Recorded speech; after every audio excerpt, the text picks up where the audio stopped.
Bom sábado, título da lição e verso. Os ensinos de Jesus e o grande conflito. Venham a mim todos os que estão cansados e sobrecarregados, e eu lhes darei descanso. Ok? Antes da gente entrar na discussão da lição, vamos ver o que a gente tinha de aprendizado, de foco para a lição dessa semana. Abre lá no auxiliar, aqueles que têm a lição com o esboço. Tem 3 objetivos para a gente aprender durante essa semana. O primeiro deles é de conhecimento, o que a gente tinha que ter aprendido. O segundo é o que deveríamos ter sentido a partir deste conhecimento. E o terceiro é a prática, o que a gente deveria fazer a partir dos conhecimentos e sentimentos obtidos com a lição dessa semana, com os textos que a gente leu.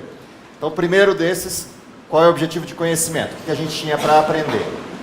Como os ensinos de Jesus revelam o tema do grande conflito em experiências pessoais do dia a dia. Ok? Então, o centro do assunto dessa semana é uma visitação rápida, bem superficial, aos ensinamentos de Jesus e, a partir desses ensinamentos, tentar enxergar 2 coisas importantes.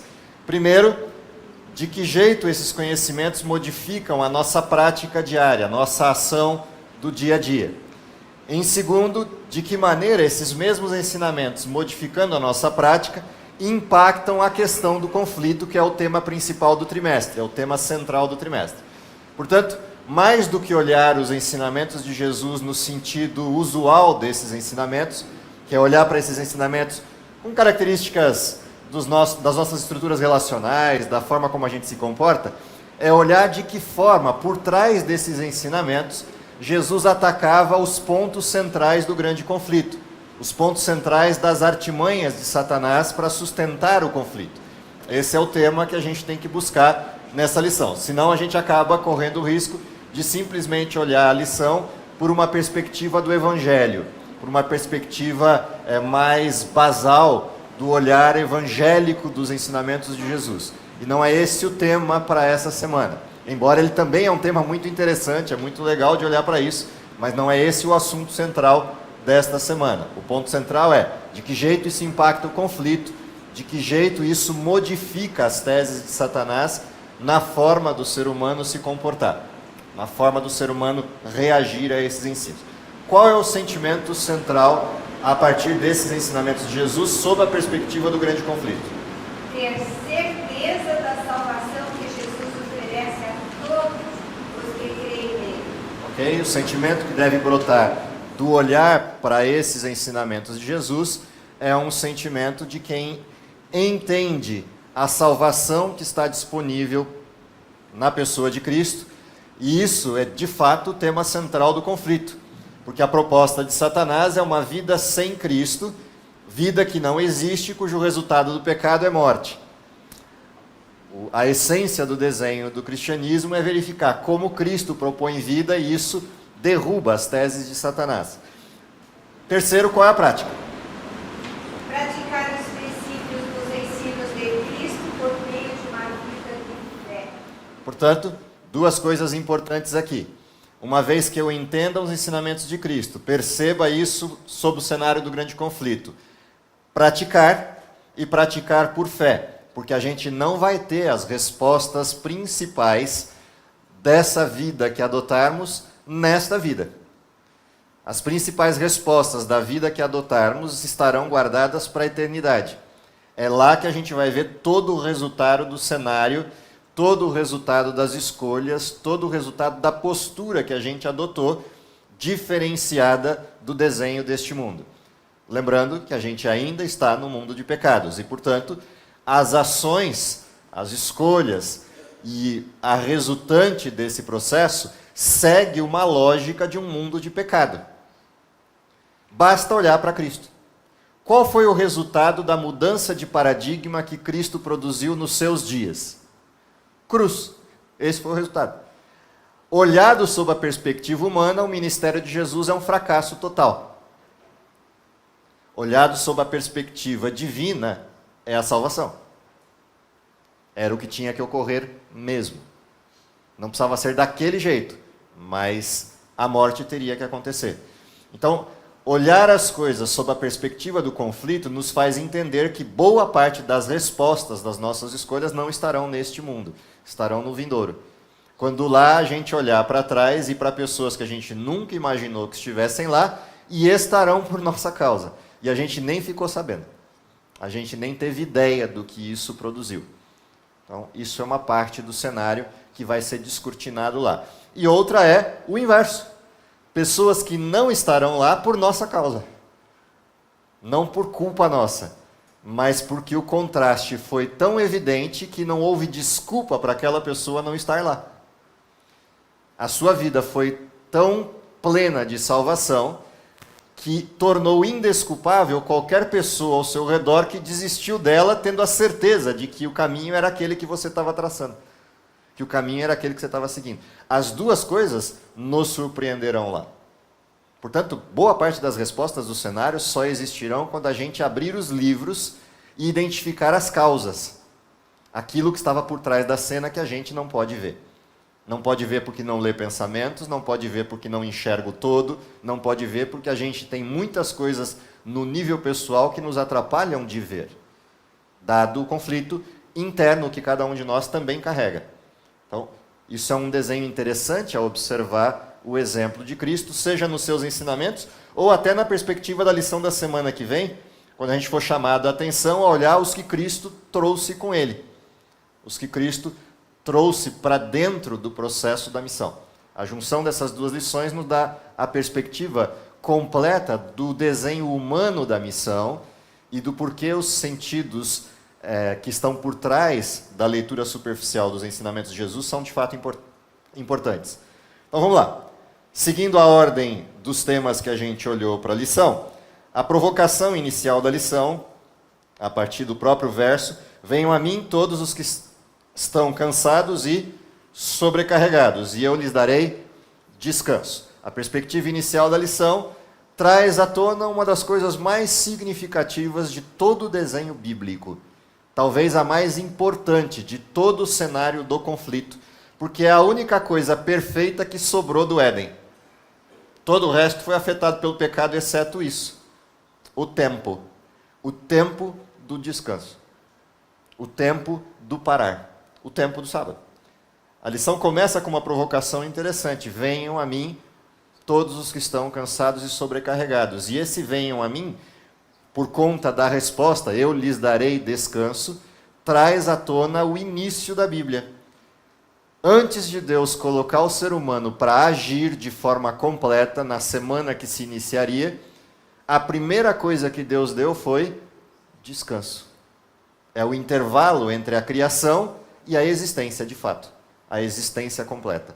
Tem um dia no meio do protocolo chamado sábado, que sobrou do Éden perdido, sobrou perfeito do Éden perdido, porque o resto se perdeu, todo o resto se perdeu. E é exatamente porque o sábado é imaterial que ele oferta descanso completo, físico, mental e espiritual. É o único momento em que, se você mergulha nele, todo o mais se desfaz, a despeito do conflito que nós carregamos dentro de nós mesmos. O sábado é perfeito e continua sendo perfeito. Pastor, o discípulo descanso. Bom, eu posso falar dois. Domingo passado eu estava fazendo... Só fala alto, senão ele não escuta. Domingo passado eu estava fazendo o serviço de outro lá, que eu tenho muita prática, e eu fiquei tão cansado que eu passei mal. Mas à noite eu tomei um banho e descansei.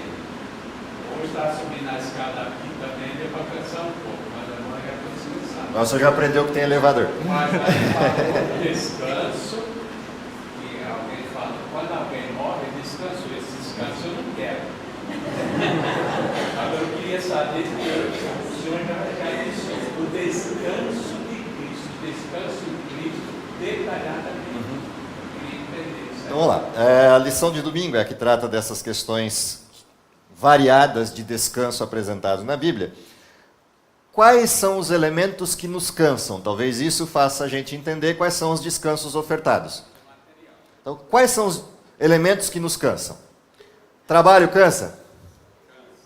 Cansa. Cansa o quê?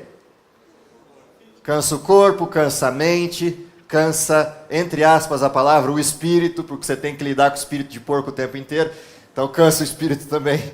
Então, trabalho nos cansa por todas as vias. Viver cansa.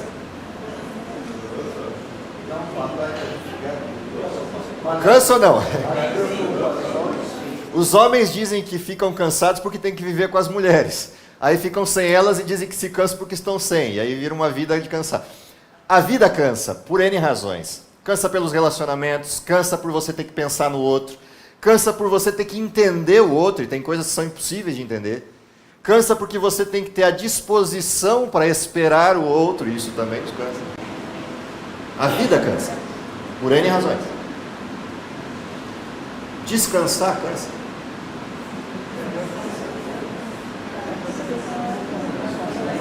Para de trabalhar, vem num ritmo aquele alucinado, tá? De um ano pesado ou de um período pesado, e dá um break total. E vê o que acontece nos primeiros momentos do descanso. Parece que quanto mais você descansa, mais cansado está. Aí faz uma curva. Aí depois dessa curva você começa a sentir prazer no descanso. Aí daqui a pouco começa a dar faniquito para você sair do descanso. Descansar cansa. Tem um monte de coisa que cansa. A pergunta é por que cansam?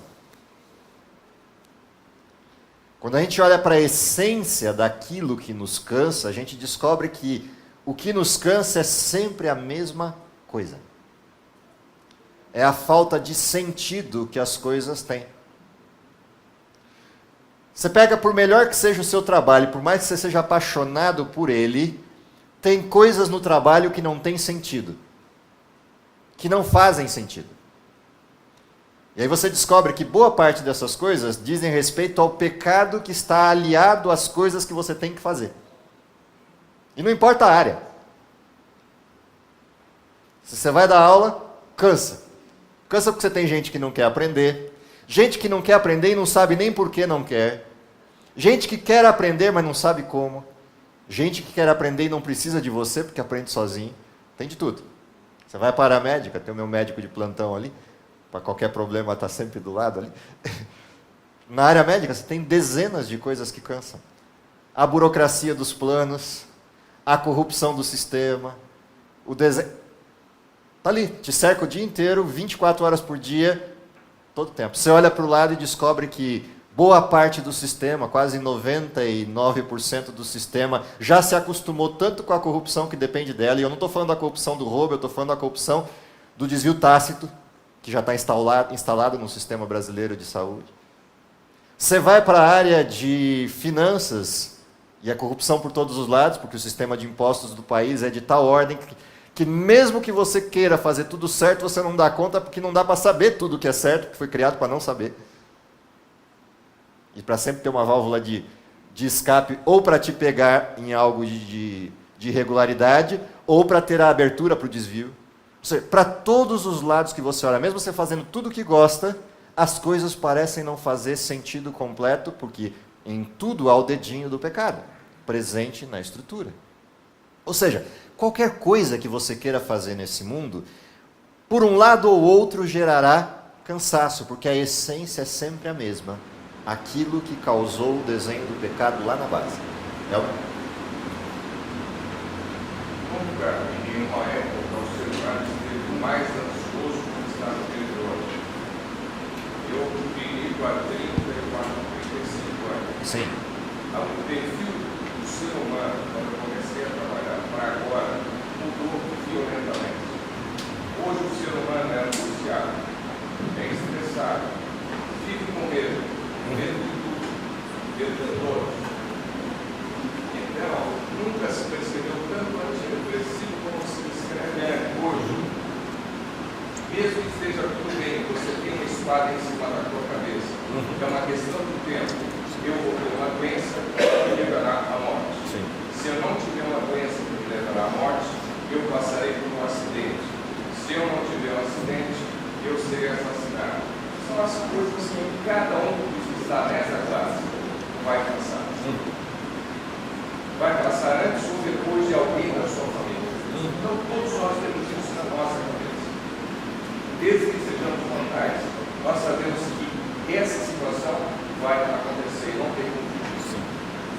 Segunda coisa, a angústia da sobrevivência. Todos temos angústia de sobrevivência. Você vai na classe de jovens, no setor de testemunho, todo mundo fala, foi emprego, não sei o que. Então essa angústia é a que mata o ser humano. O que nos mata? A incerteza. Quando está tudo certo, a gente descansa. Quando existe o risco da incerteza, nós ficamos angustiados. E a figura de Cristo vem para nos aliviar desta angústia. E a complementação disso está em Filipenses 4, Sim. 4:7, todo o seguinte: não andeis ansiosos por coisa alguma. Em tudo, porém, sejam conhecidos diante de Deus as nossas petições, pela oração e pela súplica, com ações de graça. E a paz de Deus, que excede todo entendimento, guardará o vosso coração e a vossa mente em Cristo Jesus. Ou seja, qual é o descanso que Deus te dá? É a paz que excede todo entendimento. Quando você consegue entender que se você buscar a vida na mão de Cristo, não importa o que aconteça, Ele está no controle. Bingo. Portanto, qual vida passa a fazer sentido? Quando eu olho a vida pós esse mundo. O sentido da vida não é o que acontece nesse mundo, mas é o que deste mundo você leva para o próximo. O sentido real das coisas não é o que acontece aqui, mas é o que você pode fazer durante o tempo que você está aqui, não importa as coisas que aconteçam ao redor, para que outros entendam o sentido do próximo, da próxima existência, do próximo mundo. Portanto, viver nesse mundo ou é um olhar para o futuro, ou nada faz sentido. E não fazer sentido gera ansiedade. A base é essa. Sim, ele tem que existir aqui. Sim. Por isso que eu falo, o sentido da vida está em quem? Está nos outros que descobrem em mim o sentido da vida. Esse é o sentido. Ou seja, por mais que seja angustiante viver nesse mundo sob a perspectiva humana, a vida faz sentido quando o outro faz sentido. E a perspectiva é o céu, não é aqui. É a eternidade, não é aqui. Porque aqui, tudo que está prometido já está dito por Cristo. No mundo tereis aflições. E aí vem a frase clássica: tem de bom ânimo, porque eu já venci o mundo. Esse é o desenho. Não é uma vitória futura, não é uma perspectiva, é uma certeza realizada. Eu venci o mundo. Portanto, já está dado o futuro. Daí o desenho. Sim. Sim. Mas o descanso é exatamente a perspectiva que o Elmer levantou. É você conseguir enxergar o que está além daquilo que é visível. De novo, texto de Hebreus. O que é fé?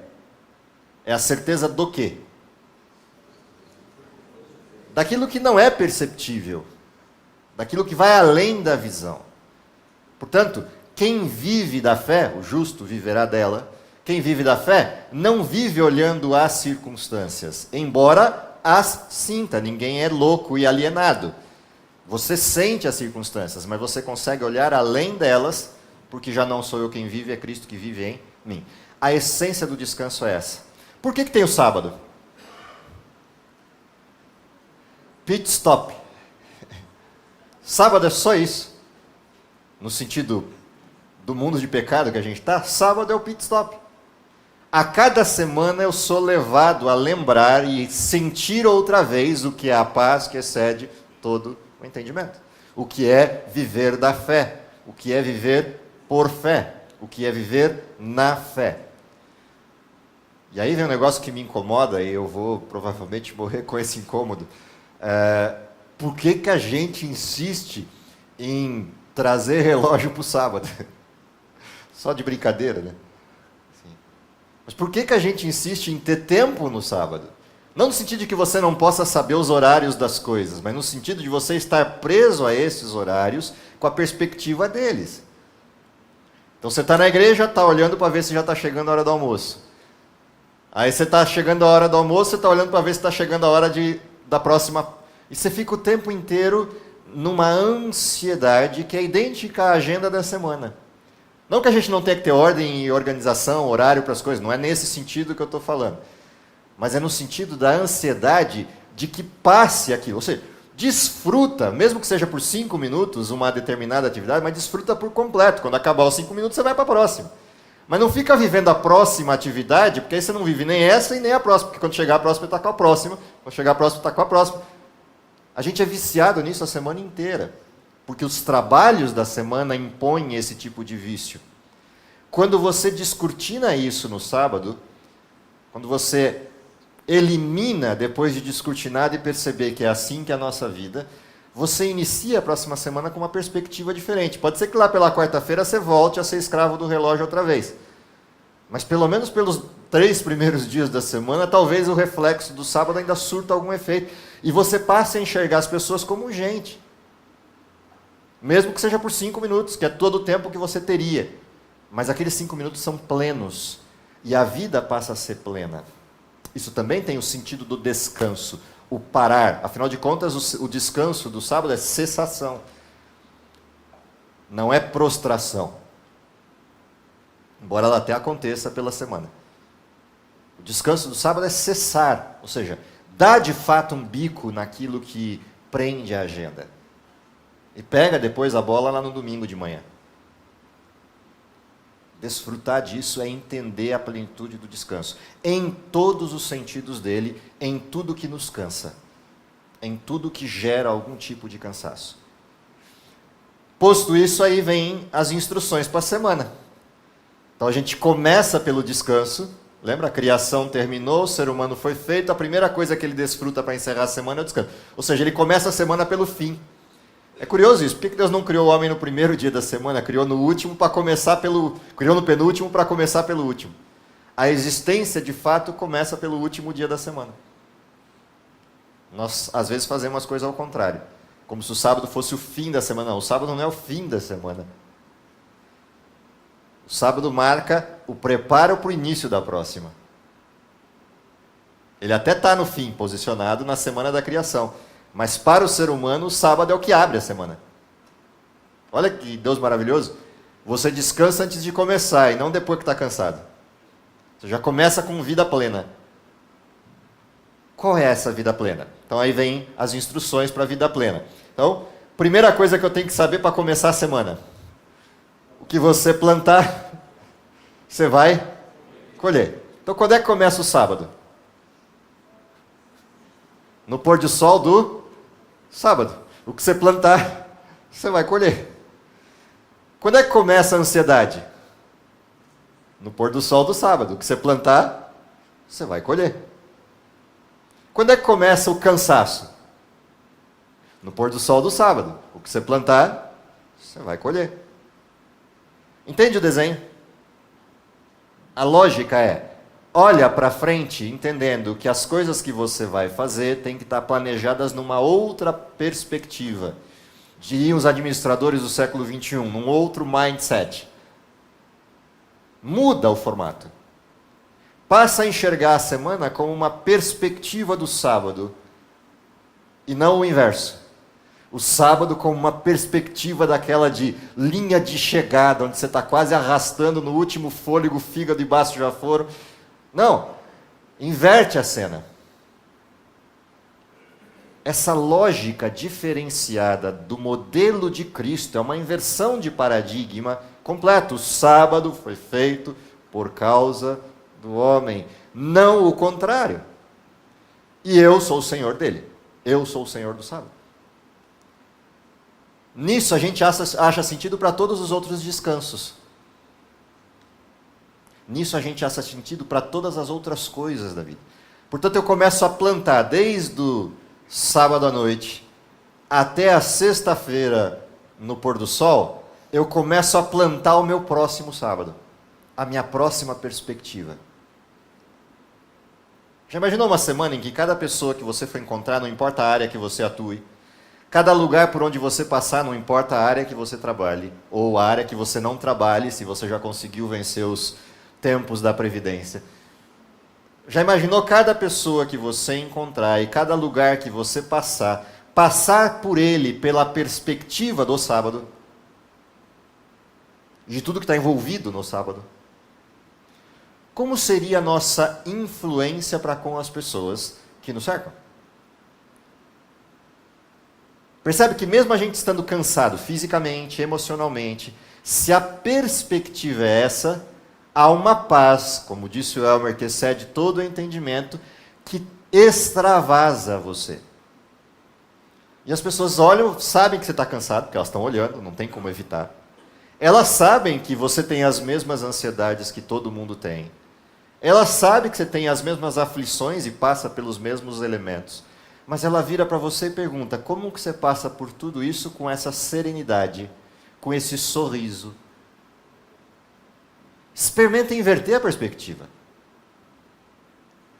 Não olhar a semana começando no domingo, mas olhar a semana começando no sábado. E contaminada, entre aspas, por ele. O que você plantar, você vai colher. Como é que vai ser o seu relacionamento com as pessoas da semana? O que você plantar, você vai colher. Como é que vai ser o seu procedimento? O que você plantar, você vai colher. Como é que vai ser o seu trabalho? O que você plantar, você vai colher. Se você continua na perspectiva do desenho, para plantar é necessário planejamento. E aí vem a lição de terça-feira e traz um desenho desse planejamento com dois sujeitos, o imprudente e o prudente. O nécio e o sábio. Se o que você planta, você colhe, é bom planejar bem o que planta, onde planta, de que jeito planta e que planta, planta. Um plantou na rocha, o outro plantou na areia. Qual o resultado? Hora que vem a aflição, e como disse o Hammer, ela virá, você só não sabe qual, e nem quando, e nem onde. Mas ela virá, o que você plantou, você colhe. Se plantou certo, a planta certa, no lugar certo, a planta fica de pé, e a aflição passa com a paz que excede o entendimento. Plantou errado, a areia se move, e quem afunda é você.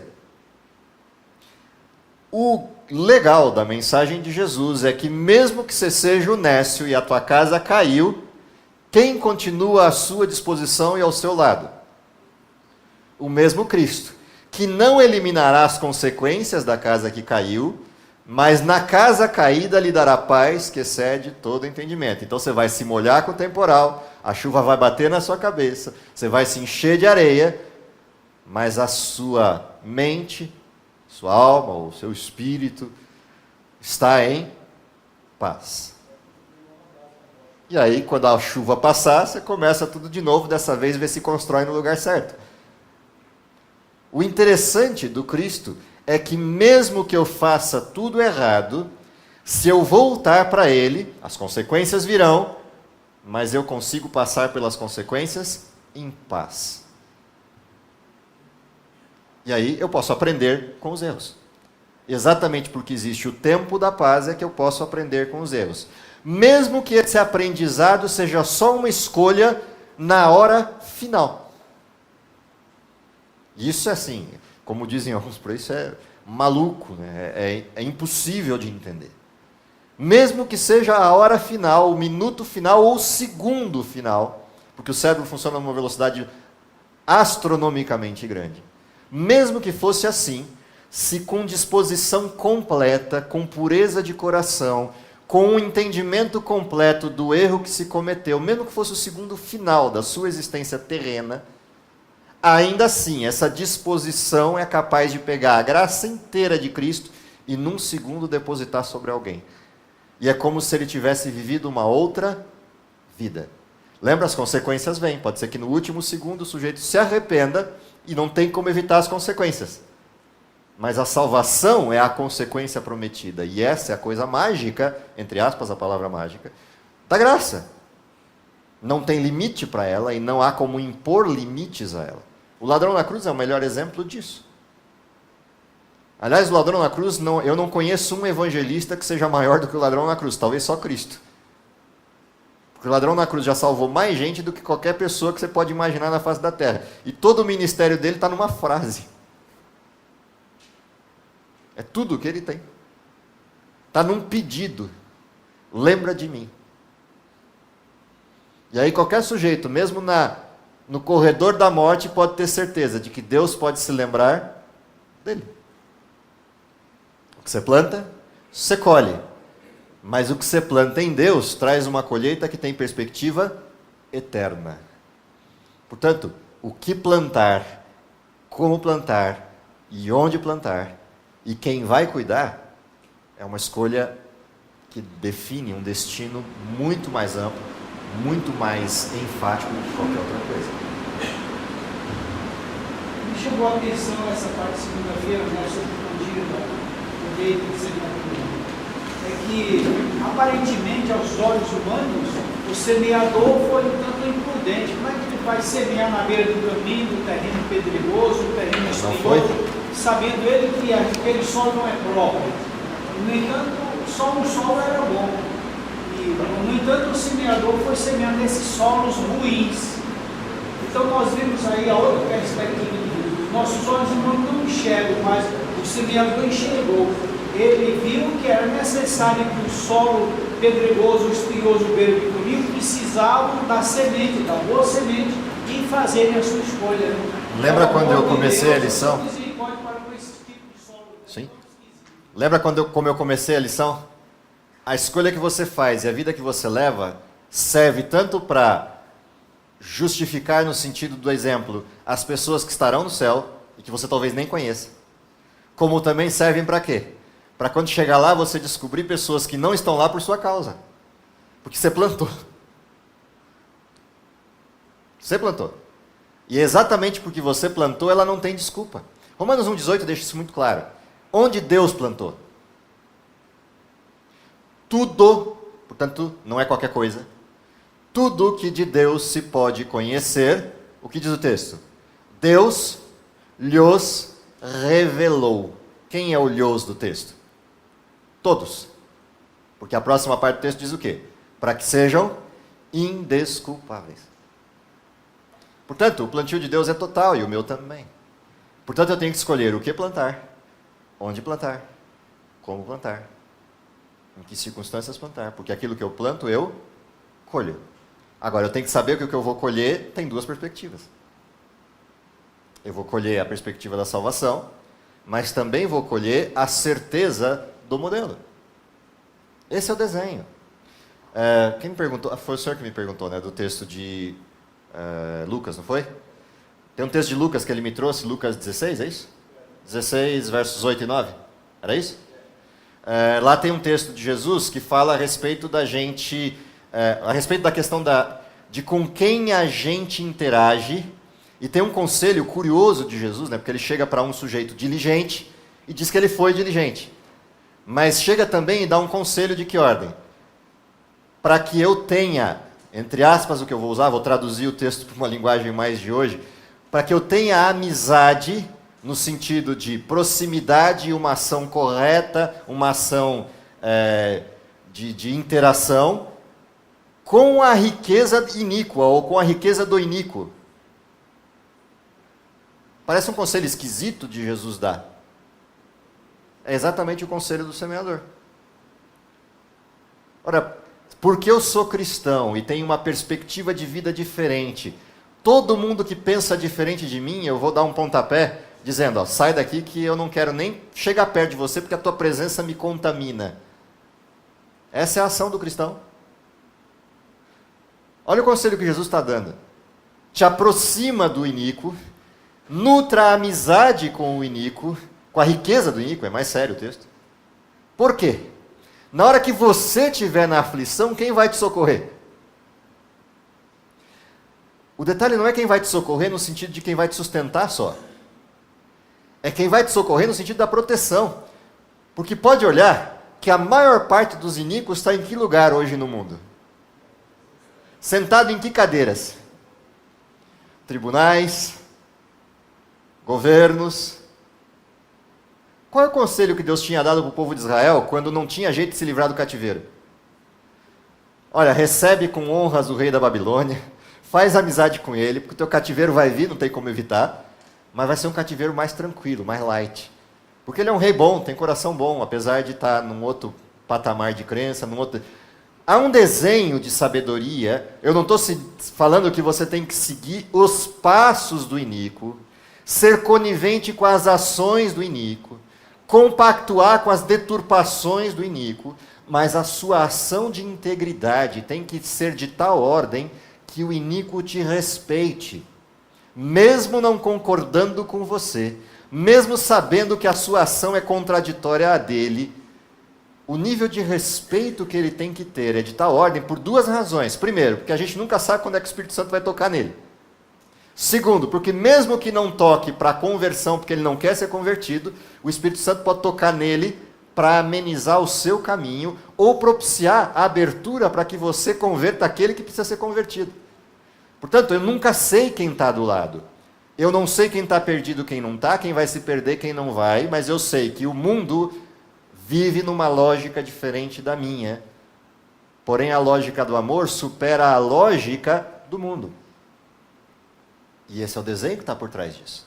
Por isso o plantio não tem restrição, por isso a convivência não tem restrição. E, aliás, uma parte do desenho do construir sobre a rocha é isso. É você entender que o mundo tem esse contexto. Deixa eu só ir na ordem. Elmer ali e Furquinho na sequência. Dentro desse ponto, a gente precisa ter cuidado para não passar por uma vista de Dúbia. hipocrisia Dúbia. e interesseira. Sim, dúvida. Porque muitas vezes você vai se ligar com essas pessoas ou vai se aproximar dessas pessoas dentro de uma hipocrisia interesseira que a pessoa nota. Sim, é lógico. A pior coisa que tem é você dar alguma coisa já pensando no que vai Sim. mudar. A pessoa nota isso. No momento que a pessoa nota isso, ela te rechaça. O grande segredo é o seguinte, é o desafio. Nós temos que ser o sal e o fermento. O sal, ele muda o sabor do alimento. Sim. O alimento não muda a estrutura do sal. O sal muda o sabor do alimento. O fermento... Só segura para não perder essa ilustração. O sal não muda o sabor do alimento. Ele realça o que de bom há no sabor. No sentido de entender a ilustração que eu vou fazer na sequência disso. Sim. E da mesma forma o fermento.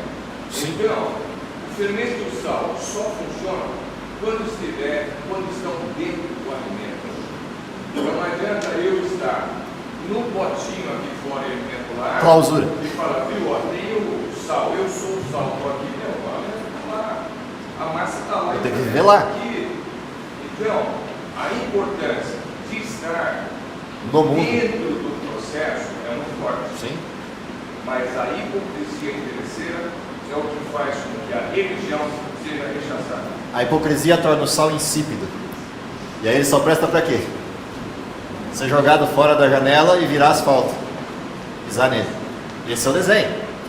Segura, eu vou voltar no exemplo, por isso que eu fiz aquele detalhezinho do muda para realça, para a gente entender um negócio importantíssimo do que significa estar no mundo, que é uma das frases de Jesus como instrução. Só quando você diz que lá não estará alguma pessoa por minha culpa, se refere... Não é minha culpa, minha causa. Minha causa. Se refere ao fato de eu ter pregado para ela e ela não ficar, é isso não? Significa que se eu vivi a vida íntegra de sal, como o Elmer ilustrou, se eu estive no mundo vivendo entre as pessoas com tal nível de integridade que o sal não se tornou insípido, a verdade que não converte faz o quê? Enrijece. Quando a Bíblia diz endureceu o coração de Faraó, quem foi que endureceu o coração de Faraó? Ele mesmo. Mas por quê? Porque na frente dele tinham duas coisas. Um sujeito vivendo a integridade máxima, com disponibilidade de salvação, e dentro de Faraó um espírito atuando com a ação máxima para a conversão de Faraó. A negação endurece, enrijece. Portanto, a culpa é de quem? De quem se fez sal, no sentido da causa, e não no sentido da provocação. Porque foi o sujeito que endureceu. Portanto, a verdade que não converte, ela enrijece. Daí o fato de que eu não posso ser insípido. Porque se eu for insípido, aí eu sou culpado dele não se salvar, porque eu sou culpado do exemplo equivocado. Aí eu fui pedra de tropeço para ele. E aí o problema é outro. Entendeu? O desenho muda. Por que eu falei sobre a questão de a gente prestar atenção no mudar o sabor versus o realçar o sabor? O interessante do sal, no caso dos alimentos, se na medida certa, é que tem uma medida certa. Se eu passar a medida, quem aparece? Se eu tiver menos medida, o que aparece? a falta do sal. Se tiver na medida certa, o que aparece? O sabor do alimento. Portanto, cada pessoa no mundo tem um sabor que é só dela. O cristianismo não está para mudar o sabor da pessoa. Ou seja, eu não posso chegar lá e mudar o Narciso quem é o Narciso. Se eu mudar quem é o Narciso, eu perdi o Narciso. Aí estou eu lá, não é o Narciso. Cada um de nós é diferente. Quando o sal é na medida certa, ele vai realçar o que há de bom, de melhor, na virtude da diferença do que é o Narciso e do que sou eu. A gente às vezes confunde estar no mundo para proclamar o Evangelho como querer mudar as pessoas a fórceps. Não tem isso. Cada pessoa tem um tempo, tem um lugar, tem um jeito que tem que ser respeitado. A minha presença é para que a pessoa perceba que existe um outro jeito de pensar, um outro lugar em que depositar a confiança. E eu só estou demonstrando o que o sal fez em mim. Eu não estou lá para salgá-la, porque quem faz isso é o Espírito Santo. Eu estou lá para mostrar o que o sal fez em mim. Toda vez que eu tento salgar alguém, o sal passa da medida. Toda vez que eu não demonstro a ação do Espírito Santo em mim, o sal está faltando. Por isso a vida é completa. Eu tenho que viver de forma completa. E é por isso a minha provocação de inverter o fenômeno. Vive a semana a partir da perspectiva do sábado e não o sábado a partir da perspectiva da semana. E não é o sábado como dia, é o sábado como essência. Migra o sábado para o domingo, para segunda, para terça, para quarta, para quinta, para sexta. E aí, o próximo sábado é o planejamento da próxima semana. Por isso, pit stop. Para que serve um pit stop na Fórmula 1 ou nas corridas de automóveis? Para eu voltar a correr com o pneu velho, com o tanque vazio. Para que serve o pit stop? Eu abasteço aquilo que eu fiz o quê? Que eu gastei durante a semana. Então a semana é para gastar aquilo. A gente está vivendo o inverso. Às vezes se permite viver o inverso. Não. Gaste tudo que você usufruiu do sábado na semana com todo mundo que não tem o sábado. Muda a lógica das coisas. Inverte o fenômeno. Aí a lição vem e traz o fenômeno do que é viver num mundo cão. Viver num mundo cão é viver com pessoas que vivem num mundo cão e alguns que, pela essência do pecado, insistem em ser cães. E aí o que vem como perspectiva? Não julgueis. Por quê? Porque a régua é a mesma. A régua que vai é a régua que volta. Quem com ferro fere, com ferro vai ser ferido. Quem com plumas fere, com plumas será ferido. Então, o desenho é esse. A questão da perspectiva do julgamento é, porque no final das contas, isso vai estar na lição da próxima semana também, no final das contas, quem é pecador? Cristo ou eu? Eu. Quando eu digo que Cristo vive em mim, quem é o pecador? Cristo ou eu? Quem tem que aparecer? Cristo ou eu? Se é Cristo que tem que aparecer, por que tem a essência aqui do não julgueis para que não sejais julgados? Porque quem que tem que julgar? Cristo. E ele julga sob que perspectiva?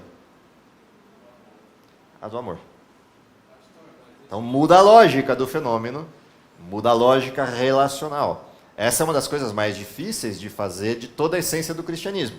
É o ápice dele, que é quando você se vê pecador e vê o outro a partir da perspectiva de que você também é pecador, igual ou pior, preferencialmente pior do que o outro. Isso é a parte difícil do cristianismo, porque a gente tem sempre a tentação, porque já não sou eu quem vive, é Cristo que vive em mim, de se ver melhor do que o outro. Que é óbvio, se é Cristo que vive em mim.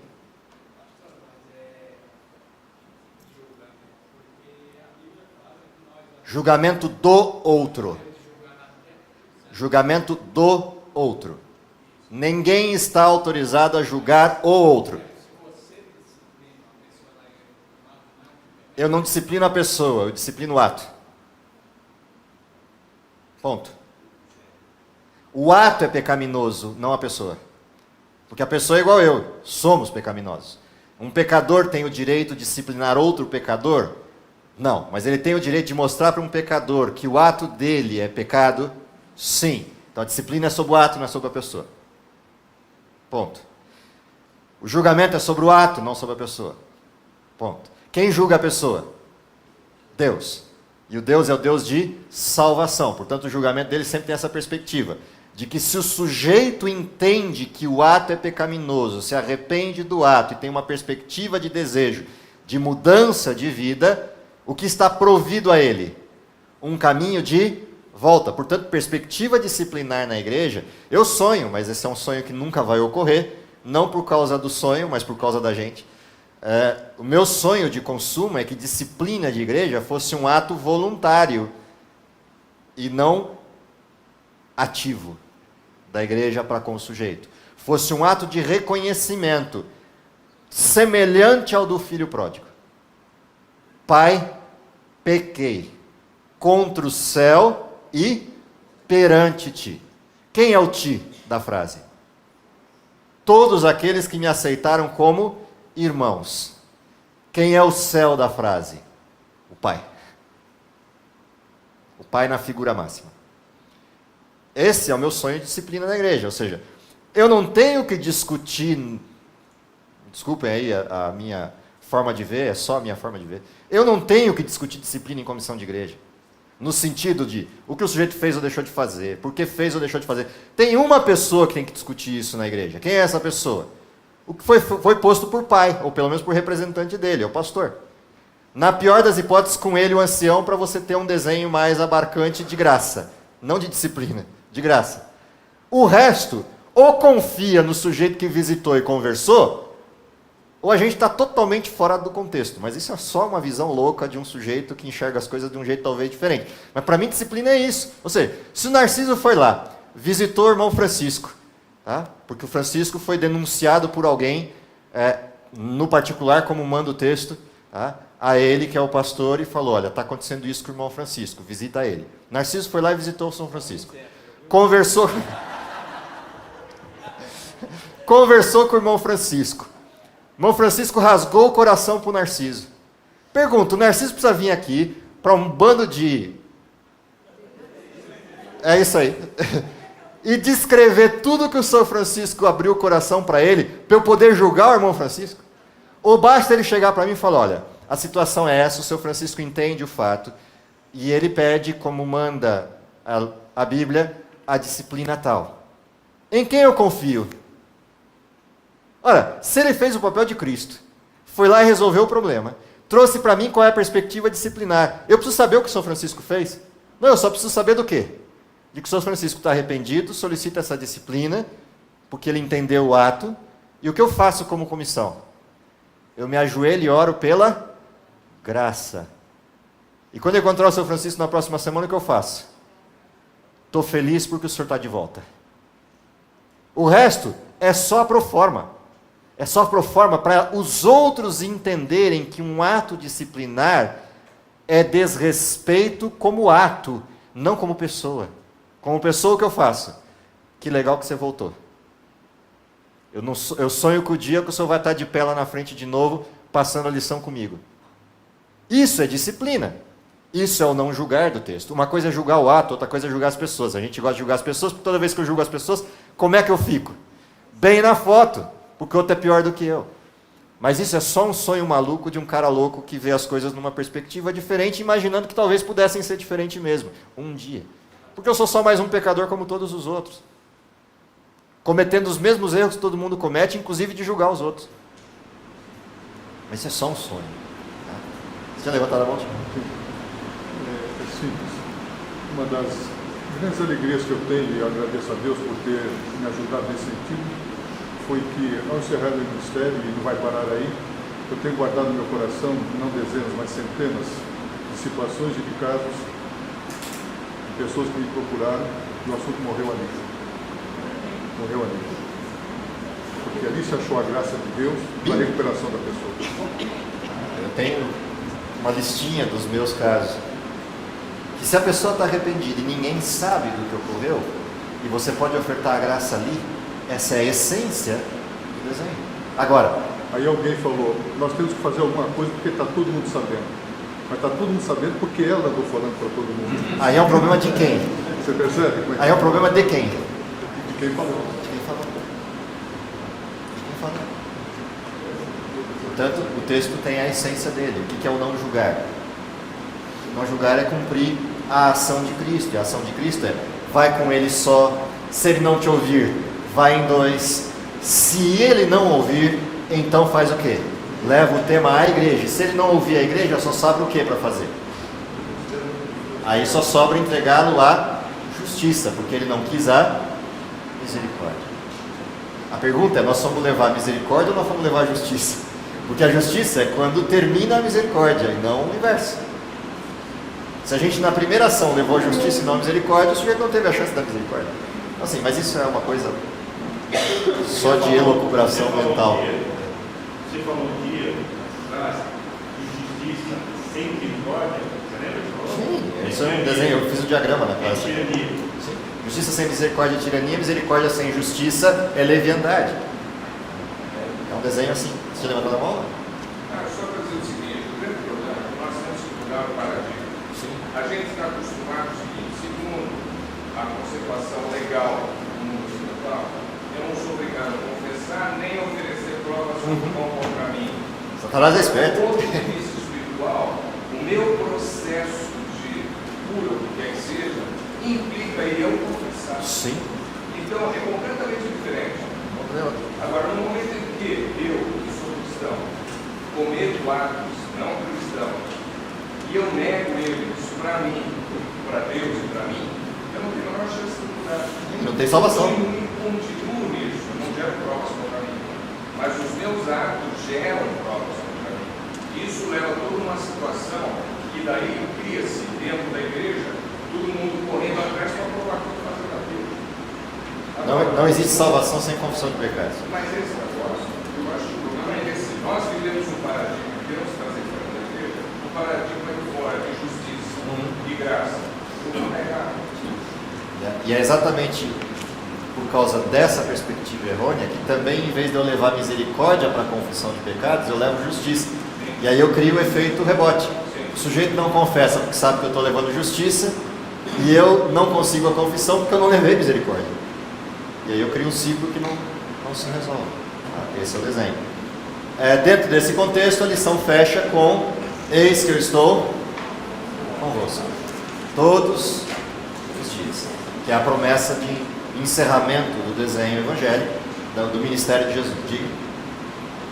Eu creio que o ser humano não pode julgar o outro, porque é tão errado, tão tonto, que nós julgamos a quem fez o melhor bem da humanidade, certo? Ou por inveja, ou por ciúme, ou por não sei quantas coisas, nós julgamos a um Deus que veio e se fez carne entre nós. Então nós não podemos mais julgar ninguém. Eu considero o julgamento como algo que vem contra a própria pessoa que está julgando. Se nós apontamos o dedo para alguém, nós temos 3 contra nós mesmos e 1 contra Deus. Então é bom evitar o julgamento dos outros. A essência é essa. Qual o sentido, qual o significado de conhecer um Deus, ou de ter um Deus que responde à nossa ansiedade, ao nosso cansaço, às nossas aflições, ao nosso desempenho, às nossas escolhas, com essa frase: eis que estou convosco todos os dias. Primeiro elemento: tudo que você faz, tudo que você é e todos os lugares onde você vai, quem está contigo? E quando eu digo tudo e todos os lugares e todas as interações, é tudo mesmo. Ou seja, não tem um lugar onde Deus não esteja. Ah, mas eu estou no pior dos muquifos de pecado existente na face da terra. Deus está ali, do teu lado. Tá? Uma coisa é Ele estar do lado, até concordar com o que você está fazendo. Mas Ele nunca sai dali. Portanto, quem vive sob a perspectiva de um Deus presente, tem 2 coisas disponíveis sempre: o apontamento do erro e a graça ao alcance de uma mão. Isso é a perspectiva de um Deus estar comigo todos os dias. Não importa o tamanho do pecado e a profundidade do buraco em que eu entrei, a distância de Deus é a distância de uma mão. De uma mão que segura. Essa é a distância. Como também a perspectiva do erro se faz por um Deus que claramente, do meu lado, demonstra o erro. Essa é a promessa. Segunda coisa importante de eu entender que Deus está comigo todos os dias, é entender que para todas as coisas Ele está comigo todos os dias. E é por isso que eu sou mais do que vencedor. Porque a minha vitória está nele. Essa é uma segunda perspectiva. Logo, a missão é de quem? É dele, por isso ele está sempre comigo. A gente aprendeu isso na lição que a gente estudou sobre a missão. A missão é dele, se a missão é dele, ele está sempre comigo, porque a missão é dele. Ele não terceiriza a missão. Ele terceiriza a oportunidade de participar da missão. Mas a missão continua sendo dele. E ele vai levá-la para onde ele quer levar. Eu estou só como alguém que pode participar e usufruir do resultado da missão que é dele. Esse é o desenho. Por isso Laodiceia termina, o texto de Laodiceia, né, de Apocalipse 3, termina com uma coisa muito interessante. Em qual trono a gente vai se sentar? No nosso? Como é que termina o texto de Laodiceia? Aquele que vencer, eu darei que se assente comigo no meu trono. Ou seja, Deus é um... Pegando o Leon Eliachar como textos antigos aí da literatura brasileira, Deus é um Deus que permite a casquinha. A casquinha do ler o jornal, a casquinha do pedacinho do banco. Ou seja, Ele faz tudo no sentido do poder, da graça, da salvação, do morrer por mim, mas no final, sabe o que Ele faz? Senta aqui para sair na foto junto, como se você tivesse feito. Mas o trono é meu, não esquece disso. Esse é o Deus da graça. É uma outra perspectiva. O que mais é eu estarei convosco todos os dias? É que todos os dias não é todos os dias que você viver. É todos os dias que eu quero que você viva. Ou seja, eu estarei com vocês para sempre. Portanto, eu vivo numa outra perspectiva. De que não importa o que aconteça, se Ele diz que vai estar comigo todos os dias é todos mesmo. Não é alguns dias. Não é os 70 anos que o depois é câncer e infarto. Não, é todos os dias. Todos é todos mesmo. São todos os dias da minha existência, não da minha vida terrena. É para sempre. Portanto, a perspectiva dos ensinamentos de Cristo muda a nossa lógica, porque muda aquilo para o qual nós estamos olhando. Portanto, qual é a resposta que eu posso dar a uma situação assim? Há um Deus que me ensina isso. A única prática que eu posso dar a tudo isso é seguir. Com fé. Que enxerga além do visível. Que Deus nos dê essa graça, que a gente possa ver e viver sob essa perspectiva. É o que eu realmente espero para vocês e para mim, hoje e até o dia do nunca. O dia da eternidade. Que essa seja a nossa graça. Vamos orar? Querido Pai que está nos céus, te agradecemos em primeiro lugar pelo dom da vida, pela oportunidade que temos de estarmos reunidos no teu santo dia, sob a perspectiva de que a semana possa ser diferente a partir da nossa experiência contigo no dia de sábado. Te pedimos que as pessoas com quem entramos em contato possam perceber que esse Cristo maravilhoso vive em nós, dando-nos uma perspectiva diferente de vida, uma alegria que excede aquilo que é controlável, mas acima de tudo uma paz que excede o entendimento. Que esse preparo, que esse desenvolvimento de vida e esse exemplo possa servir a muitos para que entendam a graça de Cristo e possam conhecê-lo e com isso possamos abreviar a tua vinda. É sob essa perspectiva que lhe pedimos e lhe agradecemos todas as coisas, em nome de Jesus. Amém. Boa semana para vocês e até sábado que vem.